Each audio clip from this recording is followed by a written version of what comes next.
They're just good 2-drops. So when you're putting those cards into play, it's just fine. As we see green-white aggro, you are so good at your job. Shoebox. Oh, give me the green-white aggro list. It seems like the 1-drops that are better are the elves. The Arbor Elf and Avacyn's Pilgrim, and then you just go over the top of people with like Sublime Archangel, and as we see Thalia come into play, which is a nice card against ban control. Yeah, seems awesome. Slow that Farseek, slow that Detention Sphere down, your Jace, slow all that stuff down. Make sure Rancor and your Charms cost more, but overall, really nice in this matchup. But the Elves let you go over the top with like Wolfer Silverheart too, which is nice, because Silverheart is obviously a very busted card. Eric Lee coming on in, down a game against ban control with his green-white aggro deck. And no follow-up, unfortunately. Well, he has a Selesnya charm, so he can... guess he can make a knight. He can crank out a knight if he's feeling so inclined. If you have not yet reported to your event, please do so. As we're going to see a Farseek here. You also see in Eric's hand, I believe you see a Silverblade Paladin there. We also see an Oblivion Ring, some other stuff. Now, one of the things that Thalia will not stop is a land plus a Thragtusk. Yep.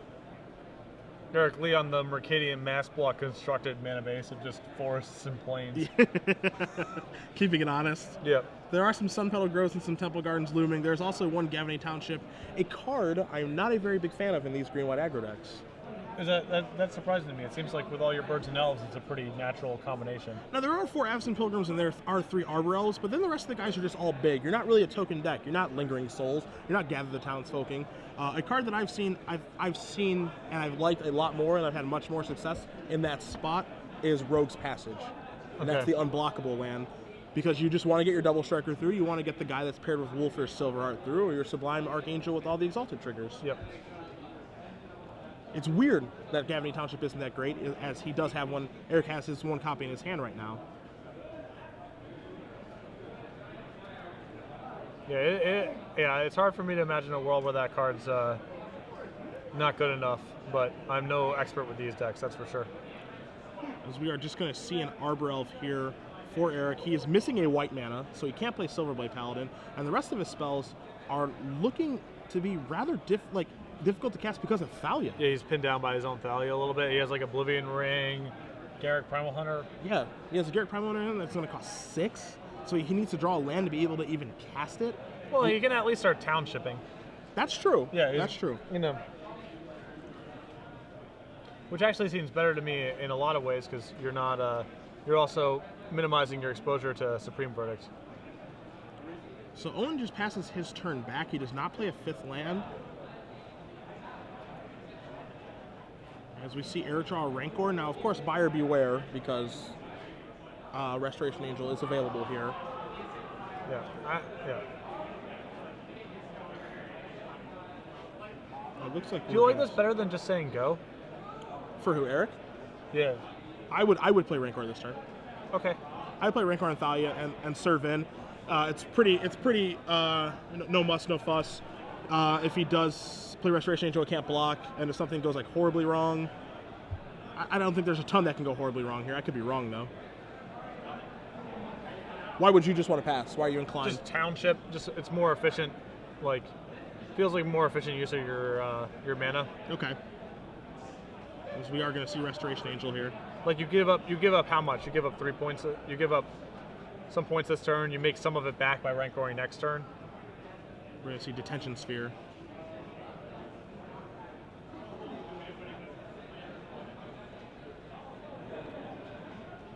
If I'm Eric, I'm good with that. You know, it's like a little bit annoying, but it frees up Garruk, which is a big deal. Yeah, Garruk, huge deal in these against these mid-range decks. Crank out tokens, draw some cards, get himself out of mana screw. Hedge against Supreme Verdict, a lot of good stuff. Now Owen's hand, he's leafing through it a little bit. We see there are 2 Sigardas in his hand. I believe there's also at least 1 Supreme Verdict, potentially 2. Yep. It looks a little gummed up.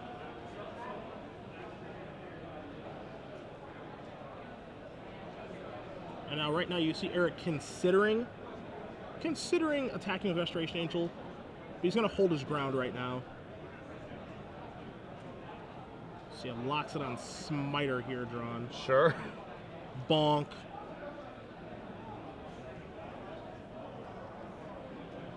So, yeah. Assume we're just supposed to cast. If we Garrick +1, then we're out of range. I don't know. Yeah, I mean, options this turn are Garrick +1, make a beast, out of range Restoration Angel. He can play Smiter and like put a Rancor on it. I think I would have rather used all my mana this turn. Yep. Get Garrick online. Because there's just too much that can go wrong with your Loxodon Smiter. Yes. Even if he plays like Thragtusk, it's like, ugh. Yeah. Yeah, it's just not great to attack anymore. And let's see, Jace, Architect of Thought for Owen. whereas if he has, if he has Thragtusk, then you get to go. If you play your Garrick, you make a beast. He probably attacks it with Restoration Angel, plays Thragtusk, and then you go Oblivion Ring your Restoration Angel. Now, make another token. Yeah. Where ground's locked up, and now, pretty big edge. And I don't like this split at all. The cards here are Restoration Angel, Azorius Charm, and Sunpetal Grove, and you know that Owen's missed his land. Yeah, so multiple it's just land spell split right here. Yeah. There's no reason to give him 2 spells. You got to be cognizant of the fact that he's missed his land drop.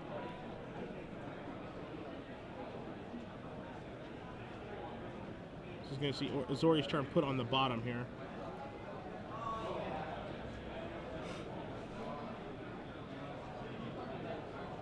So Owen was basically gifted a free Restoration Angel there off of Jace.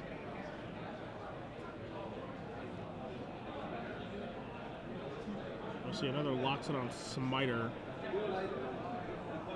drawn there for Eric. Now, one thing that Eric can do this turn, Pat, is he can play a Garrick and draw 6 cards. Yeah, I mean that's fine. I guess. Loses his Garrick, of course. And he's gonna have to discard a bunch of those cards anyway. Yeah.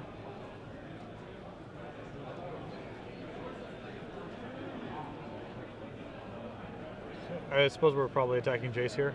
Yeah, it might be time to. I don't know. clear that one Owen's up. at. I don't know. Maybe not. Owen's at 12. Yeah, it looks like he's just going right at him.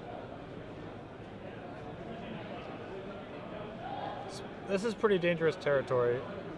Yeah, because now. So Restoration Angel is going to bite the dust. There's going to be 2 trample damage. And now we're gonna Garrick. Now we're going to Garrick. Now the question is he going to make a token, or is he going to? Or is he going to go all the way? I think you're supposed to make a token here. I Yeah. think that block pretty clearly represents having Supreme Verdict for this turn, which means I think it's just way more valuable to have your Garrick still in play after the fact than give up so much tempo drawing a bunch of cards you're going to have to end up discarding anyway. And the aforementioned card, Supreme Verdict, was Owen's draw step. Now I'm under the belief that he had at least one already in his hand. That block doesn't make sense otherwise. Yeah. Yeah, yeah. And we are going to see Jace Fact or Fiction again. We see a Thragtusk. I think the initial card was a Loxodon Smiter. And then, okay, there's another Smiter. So. Yeah. There is only one logical split here. There it is. There it is. Yep, that would be it.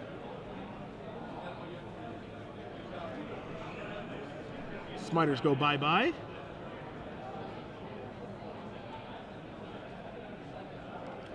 Yeah. Now we see the uncounterable Wrath.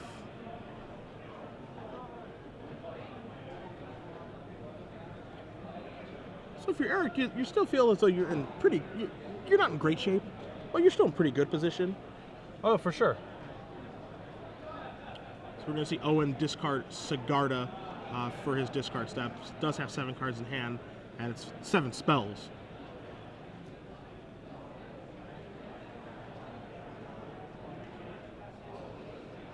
So we see Sunpetal Grove drawn for Eric, so now he has access to double white mana, so Silverblade Paladin will no longer be stranded.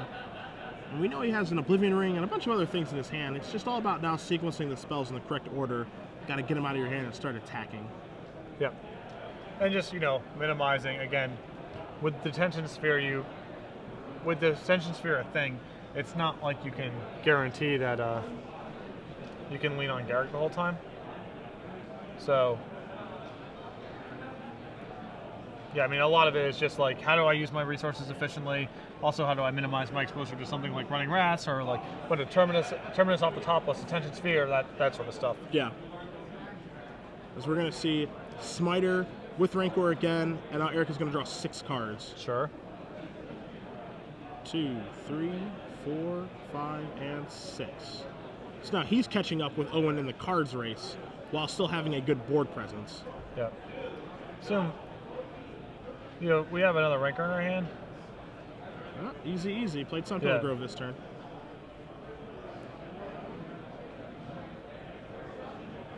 Just cast a Rancor on your guy with your mana that's left over, right? Yeah, I feel like it's that or you just play Absence Pilgrim, but...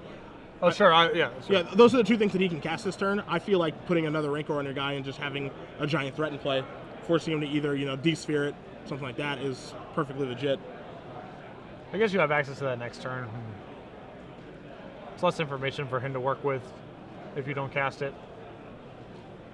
Well, I think by playing the other Rancor, you make yourself an 8/4 smiter. It kind of leads him into casting a Thragtusk, getting 5 life, attempting to trade, and then you playing Silverblade Paladin on it, and partnering up, and then just in for beat down a clock.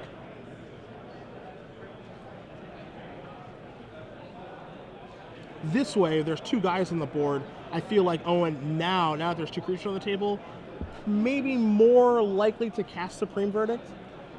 Maybe not. Maybe this is still a situation where he's still okay casting Thragtusk. Yeah.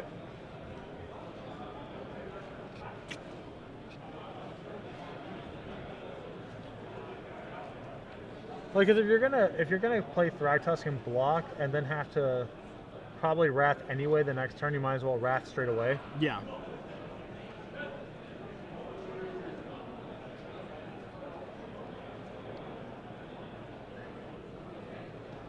Yeah, Owen's just like choked on mana with a bunch of expensive cards in his hand, so just not able to deploy his cards very efficiently.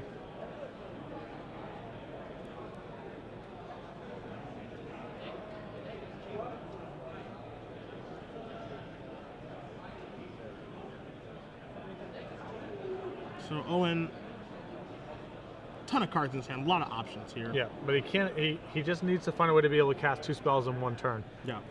That's the big thing. And looking at his hand and sort of his expression, I just don't think he can find a way to like start actually coming back over the top. He's just responding to plays too much and not proactively pushing his own forward. We see 5 mana here.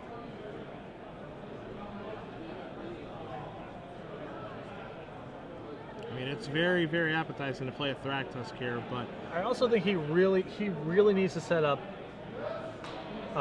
Supreme Verdict Detention Sphere in the same turn. Like Sure. that's got to be the line at some point. Sure. That allows him to clear off everything. Eric does whatever Eric does on his following turn, and then Owen can start leveraging back. sure.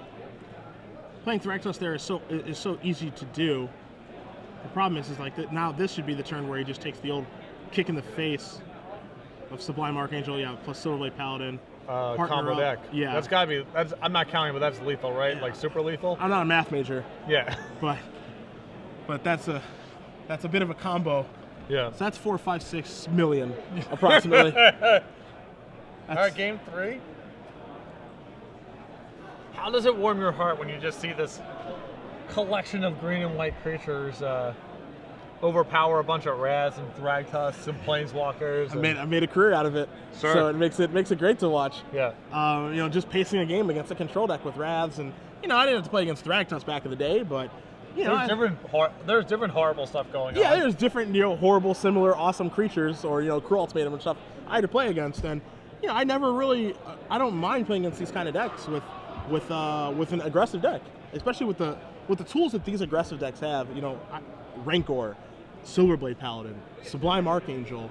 It has very, very good cards. Yep, and some reach too.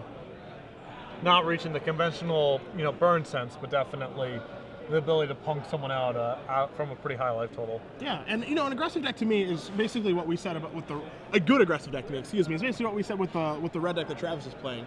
You can go guy, force a Wrath or a removal spell or something, force them to act by having 2 guys in the play. This is the same thing that this deck can do because of Rancor. It can play a threat and then Rancor it, and play have like Elf 2-drop Rancor the 2-drop. All right, you have to deal with this part of the game. Yep. They play a Wrath. All right, let's play the next portion of the game, and you just keep doing that over and over and over again. But your threats are better than their answers, and if they don't have their answers, they're obviously dead. Looking at the sideboard as we jumped into this match, we are going to game 3 here. So both players have sideboarded. Owen taking a look again, pulling a Dissipate forward, what do you see that he has, Patrick? I mean, really nothing for this matchup. Unless he wants Smiters to trade, he's got Geist Chain Trap, which seems quite bad here. He has Rest in Peace, Ray of Revelation, Dissipate, Dispel, like Cavern of Souls. I mean, he's got nothing, basically, for this matchup. Whereas, taking a look at Eric's green-white aggro list, we know that he boarded in his Oblivion Rings. He has a Thalia in his sideboard, which is the only... he has 3 copies of Thalia in main deck, and he has a 4th one in his sideboard. He also has Sigarda, Host of Herons, which is, yeah, it's okay. You know, it flies over Thragtusk in a manner that Thundermaw Hellkite does. No haste, of course, but can't be Detention Sphered, so there's a trade-off there. Also, it can Legend Rule Owen's Sigarda, which we saw that game. Although Sigarda is not one of the more meaningful cards in the matchup. Agreed. Yeah. And then there's 2 Faith Shields here, which is a card I have been super impressed with in testing this deck. You know, countering a Detention Sphere, being able to push through a Thragtusk, even though you have to be a little bit careful with Rancor, because that's green as well. It's a non-bow. Yeah, it is, yeah, the classic non-bow, as it were. But there are some definitely upsides to that card in the deck, and one of them is being able to trump an Azorius Charm, which I think Owen has at least some copies of, right? 4. Okay, yeah, being able to blow out an Azorius Charm is a huge deal. So, I wouldn't be surprised to see Face Shields come in here as well. He doesn't have a ton of cards to sideboard out. A lot of the cards are good here. I think Wolfir Silver Art's one of the lesser cards because it is so expensive. So, we'll see exactly which way it's going to go as we're suiting up here for Game 3. Both players drawing their opening 7. And Owen's hand looks a little sketchy. I don't know if he's got... Oh, no, he's got Temple Garden. He has Temple Garden Farseek. I did not see the Temple Garden. No, his hand's totally fine. As we see over here for Eric, Eric drew a Rancor this turn. He has Eternal Absence's Pilgrim, which is a huge deal both in this deck and in this matchup. Yeah. So, soon we'll go get a Hallow Fountain to fill out all of our mana here. I'm not quite sure if Owen has the 4th land yet. No, I don't. I think he was on 2 lands Farseek. Okay. This is clearly a totally fine hand to keep, but there are some risks. He's got an Azorius Charm, too, to cycle. Yeah, he's got a Charm, he's got a Thragtusk, he's got a Detention Sphere, so he's got, of course, the powerful spells that his deck, you know, has access to. He just needs the lands to cast them. Yep.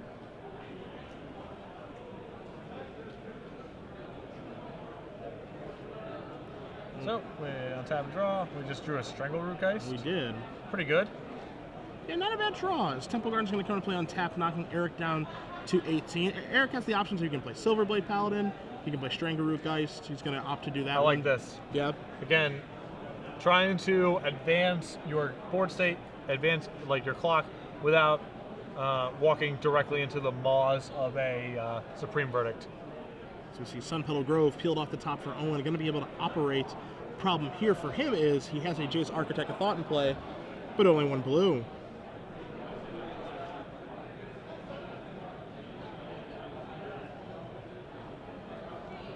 And we probably have to, yeah, this is, you know, again, why I liked Eric's play so much last turn is he's got something like Detention Sphere in his hand, which just for the sake of his mana curve, he would like to cast on something, but it's so, like, mopey on these guys, you know what I mean? He needs to save this for the heavy hitters. But it's also risky to take these points because with Sublime Archangel and Silverblade Paladin, whatever, any one random threat can just turn into lethal. Yeah. If you take too many of these kind of pot shots. And that's one of the things, Patrick, that I really like about this green-white deck. You talk about, you know, it's so mopey, those guys that he can hit with Detention Sphere, but this is very untraditional of a white deck. This deck hits hard. Yeah. This particular version of this white aggressive deck hits very hard with Silverblade Paladin, with Rancor, and with Sublime Archangel. As we see a Rancor here on Strangleroot Geist and the Silverblade Paladin. So this is going to be an Azorius Charm, I would have to assume. Yeah, that's an attack for 8 damage. Yeah. That's not a little amount. No. And yeah, this has to be an Azorius Charm. Yeah. And that's an Azorius Charm that you can best believe that that Owen would have rather cycled. Yes. Because he's just in the same spot next turn. Yeah. Yeah. This doesn't get any better.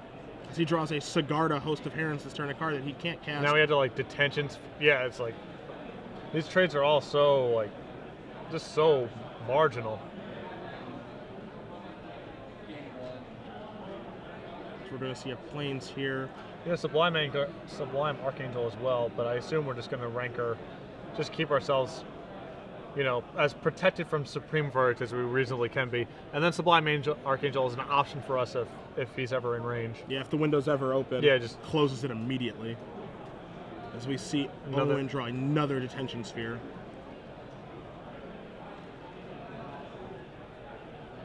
And this just goes back to just this is a perfect, if you could draw it, this is a perfect way to pace a game against this kind of deck. Just, you know, a little bit of threats, a Rancor, and you know he has to keep answering and answering and answering. You're getting in your damage the whole way through. Oh boy. You see Oblivion Ring here. Oh boy. Give me that guy back. I think we're gonna change our Facebook status and Rancor up. So in for 6. Change our Facebook status to in a relationship? Yeah, they are in a relationship right now.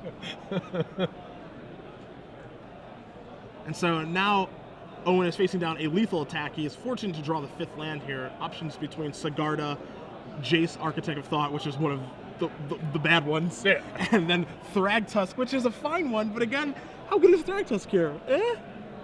It's okay. It's not horrible, it's just, you know. It's just not boom, Thragtusk. Yeah. And, you know, Eric's still got plenty of cards in his hand, too. I mean, I don't see how it could be anything other than Thragtusk, right? Tameo, the Moon Sage is an option as well. I didn't see that in his hand, but again, when you have Thragtusk and you have the ability to cast it, typically it's Thragtusk. Maybe Tameo wouldn't have done much better here. Yeah, you're almost certain that play is, I think, you almost certainly die doing that. So Eric is going to draw a card. We know he has Sublime Archangel in his hand. He also has Thalia, Guardian of Thraben, and then a mystery card. That mystery card is Loxodon Smiter. Yep. And Eric's got to decide now just how willing is he to take to risk Supreme Verdict here, because casting the Sublime Archangel is, I do not believe it's lethal. 3, 4, 5, 6, 7, 3, 4, 5, 6, 12 minus. Yeah, it's. I don't believe Sublime Archangel is lethal. Correct. Which means that if he casts it, then he's like kind of exposed to Supreme Verdict. Now, based on Owen's last turn, I think it's reasonable to assume that that card's not there. I would agree with that as well. I would probably just be willing to shove here, because I don't think. I mean, I guess maybe Terminus could be in his hand, and you're worried about the 6th land. Yeah, I mean, the other reason to shove though is because if he had like 2 lands left in his hand and nothing else, then I would see, I would consider something else. But he has 2 creatures in his hand. Right. He has a Thalia and he has a Loxodon Smiter in his hand. So he has 2 very real spells in his hand as well. Where I would slam down Sublime Archangel, attack him for 12, and then 12 minus 3 is 9. Well, here's the counter argument, I guess. If you're pretty sure he doesn't have Supreme Verdict, but you're worried about Terminus, okay, doing it this way means you can play Thalia, which locks. Now you don't have to worry about Terminus next turn, and now your following turn, Sublime Archangel definitely kills him. Okay, sure. And I think that's the line he's about to take right now. Right. There's a Thalia. Okay, yeah. Perfect. Because it's reasonable Owen could have Terminus in his hand. Sure. You know, so that has to be on your radar, even if you don't think Supreme Verdict could be. And now, oddly enough, that card shuts off. Like that card just shut off Tameo in his hand. So now it has to be Supreme Verdict, and Supreme Verdict is his turn. So yeah, I understand where you're coming from. I actually like your line. Yeah.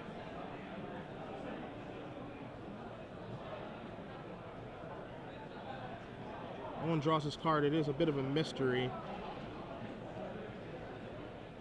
Like now, even if you cast another Thragtusk, the Sublime Archangel is just out of hand. An inf. Now we know he has a Sigarda in his hand. So let's say he plays Sigarda this turn. Plays Sigarda, passes back. It's 5. It's 8 toughness. Yeah, I mean it's at the worst all the creatures are dead. Yeah. So it's 3, 4, 5, 6, 7, 14 minus 14 minus 8 is 6, puts him to 2. But he has to block with both creatures. Yes, or he's dead. Yeah. Yeah. And then that also means that there's a Smiter still left in Eric's hand. Yeah. Like if there's a Wrath coming, the Rancor's coming back to his hand. Thalia's still in place, so Terminus is it's still off. Yeah. Yeah.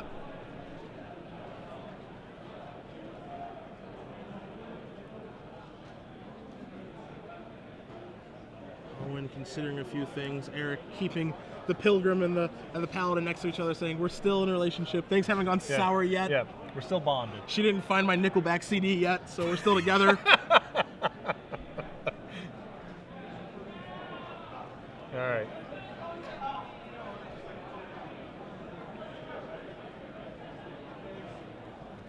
All right, so Sigarda comes into play. I assume this will be Sublime Archangel. I think it is. I think it is 100% time for Sublime Archangel.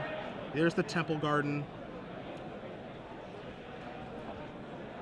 It is time for no muss, no fuss.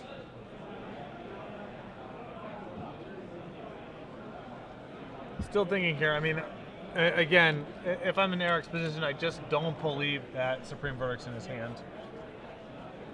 Me either. Yep. And he's come to the same conclusion. Yeah. Just taking his time, thinking his playthrough, considering the options.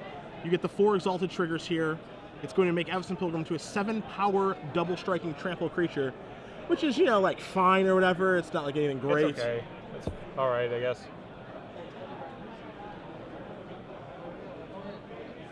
It's okay. He just has to shove both in front, right? Yeah, I mean, he dies otherwise. This is 7 minus the 5 from Sigarda, puts it to 2, puts him to 6, and then he dies, yeah. So he has to put both in front. Now, the interesting thing here is that he is going to end up losing the Pilgrim. No, Exalted is... Well, it's plus X plus X. Never mind. Yeah. Never mind. For some reason, I was thinking it was plus X plus O, like Battle Cry, but it's not. No. So yeah, he's not going to lose Pilgrim at all. And now... Owen, even if he rips Terminus, we still have backup. How do we do? Dun dun dun dun dun. Du, du, du, du. I'm going to bet that's not Terminus. I'm going to agree with you. All right. And Eric Lee. Green and white, honest creatures. Green and white beat down a clock, as I call it. TikTok beat down a clock. Able to, he was down a game.